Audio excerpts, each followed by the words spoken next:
বিসমিল্লাহির রহমানির রহিম। আসসালামু আলাইকুম। আশা করি সবাই ভালো আছেন। আজ আপনাদের মাঝে আরেকটি নতুন টপিক নিয়ে উপস্থিত হলাম।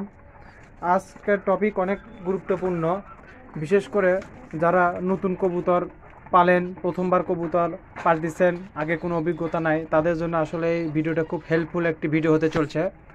আজকের ভিডিও টপিক হচ্ছে রানীক্ষেত বা একটি অসুস্থ কবুতর আপনারা কিভাবে শনাক্ত করবেন। তা সর্বপ্রথম একটি অসুস্থ কবুতরের যে লক্ষণটি দেখা যাবে সেটি হলো আপনার যে কবুতরের খাওয়ার চাহিদা সেটা আসলে কমে যাবে। অর্থাৎ একটি রানীক্ষেত আক্রান্ত কবুতর অথবা একটি অসুস্থ কবুতর এর খাওয়া দাওয়ার চাহিদাটা পূর্বের তুলনায় অনেকাংশ কমে যাবে।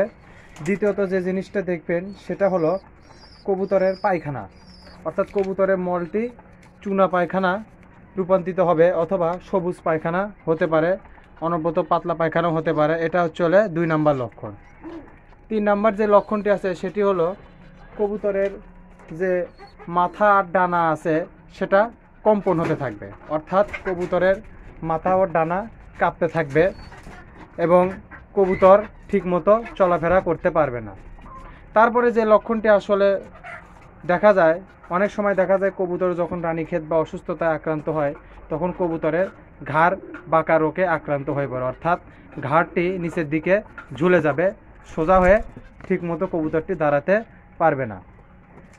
তারপরে আপনারা যে লক্ষণটি দেখবেন সেটা হলো কবুতরটি সোজা হয়ে ভালোভাবে উঠতে পারবে না, অর্থাৎ কবুতরটি ডানা পা আংশিক প্যারালাইসিসে আক্রান্ত হয়ে যাবে। কবুতরটি ঠিকমতো হাঁটতেও পারবে না, ঠিকমতো উঠতে পারবে না, সোজা হয়ে উঠতেও পারবে না।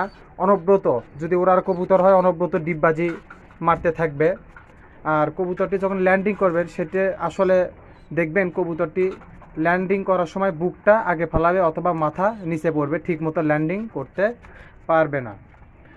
তারপরে যে বিষয়টি আপনারা আসলে লক্ষ্য করতে পারবেন সেটি হলো কবুতর ঝিমাবে।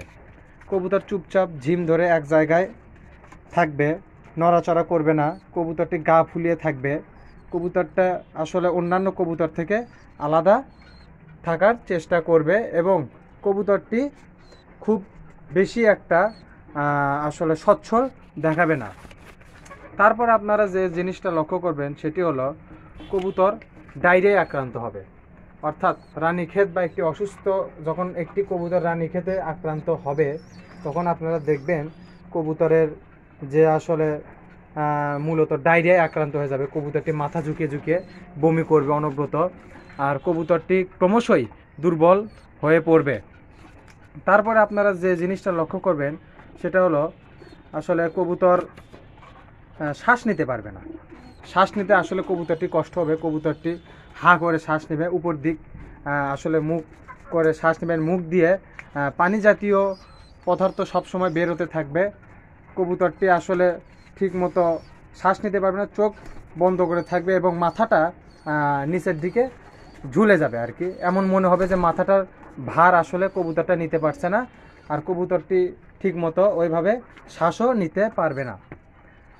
তারপরে যে জিনিসটি আসলে খেয়াল করবেন, কবুতরের চোখ প্রথম কবুতর আপনারা যখন ধরবেন দেখবেন যে কবুতরের চোখ দিয়ে এবং নাক দিয়ে আঠালো পদার্থ বের হচ্ছে, অর্থাৎ আঠালো পানি বের হচ্ছে।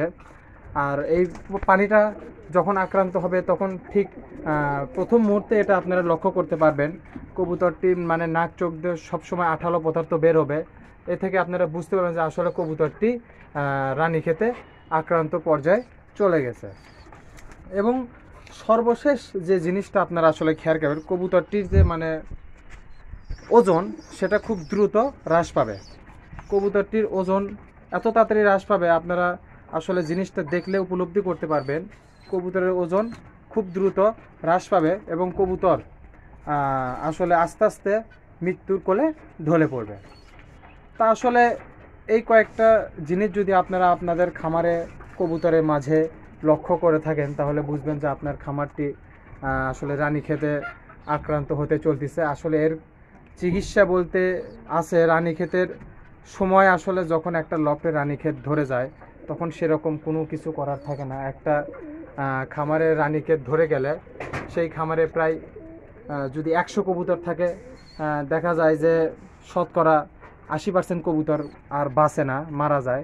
কিন্তু এর আগে রানীক্ষেত হওয়ার আগে আপনারা রানীক্ষেতের যে ভ্যাকসিনগুলো আছে ওগুলো যদি করেন তাহলে আশা করা যায় এই রোগ থেকে মুক্তি পাওয়া সম্ভব। এবং এই রোগে আক্রান্ত হলে আর কিছু প্রতিকারও আছে, সাময়িক প্রাথমিক প্রতিকার, যেটা আপনারা অবশ্যই যে কবুতরটি আসলে রানীক্ষেতে আক্রান্ত হবে সেই কবুতরটি লব থেকে আলাদা করে ফেলবেন, আলাদা খাঁচায় রেখে দিবেন। এবং যেগুলো কবুতরের মল বিষটা এগুলো আসলে সবসময় পরিষ্কার পরিচ্ছন্ন রাখার চেষ্টা করবেন। এবং জীবাণুনাশক পটাশ দিয়ে সবসময় আসলে যখন খামারটি স্প্রে করে দেওয়ার চেষ্টা করবেন, এতে হবে কি জীবাণু কিছুটা হলেও কমতে পারে। আর যে সব কবুতর আসলে মারা যাবে সেসব কবুতর লব থেকে অনেক দূরে ফেলে দিয়ে আসবেন অথবা মাটি চাপা দিবেন, এতে হবে কি কবুতরের আসলে ভাইরাসটা অন্য কবুতরে ছড়াবে না। তা আসলে এইরকম প্রাথমিক কিছু পদক্ষেপ আছে, এটা আসলে রানীক্ষেত হওয়ার পরে আপনারা করতে পারেন। আর এই লক্ষণগুলো যদি আপনারা খেয়াল করেন তাহলে আপনারা বুঝবেন যে আপনার কবুতরটি রানীক্ষেতে, আপনার খামারটি রানীক্ষেতে আসলে আক্রান্ত হতে যাচ্ছে। অবশ্যই রানীক্ষেত হলে স্থানীয় ভেটেরিনারি ডাক্তারের পরামর্শে ওষুধ দিবেন, এতে কিছুটা হলেও আপনারা উপকৃত হতে পারবেন। এবং অবশ্যই রানীক্ষেতের ভ্যাকসিনগুলো আগেই করে নেবেন, এতে আপনারা এই সমস্যায় হয়তো পড়বেন না আশা করা যায়। তাই ছিল আজকের ভিডিও। আপনারা যদি এই জিনিসগুলো লক্ষ্য করেন অবশ্যই আপনার খামারকে সতর্কতা, মানে এই জিনিসগুলো লক্ষ্য করলে আপনারা বুঝে নেবেন যে আসলে আপনার কবুতরটি, খামারটি আসলে রানীক্ষেতে আক্রান্ত হতে যাচ্ছে। তা এই জিনিসগুলো দেখলে অবশ্যই সতর্কতা অবলম্বন করবেন এবং অবশ্যই রানীক্ষেতের ভ্যাকসিনগুলো ঠিক মতো করবেন, কৃমির ডোজগুলো যেগুলো আছে সময় মতো করবেন, ইনশাল্লাহ এগুলো থেকে রক্ষা পাবেন আশা করা যায়। তাই ছিল আজকে ভিডিও, জানি না কতদূর হেল্পফুল হবে আপনাদের জন্য। যদি ভালো লাগে অবশ্যই আমাদের এই চ্যানেলটি সাবস্ক্রাইব করবেন, লাইক করবেন, শেয়ার করবেন, আমাদের পাশে থাকে অবশ্যই আমাদের সাহায্য করবেন। ততক্ষণ আবার কোনো একটা ভিডিও নিয়ে অবশ্যই দেখা হবে। ততক্ষণ সবাইকে জানাই বিদায়। সবাই ভালো থাকেন, সুস্থ থাকেন। খোদা হাফেজ, আসসালামু আলাইকুম।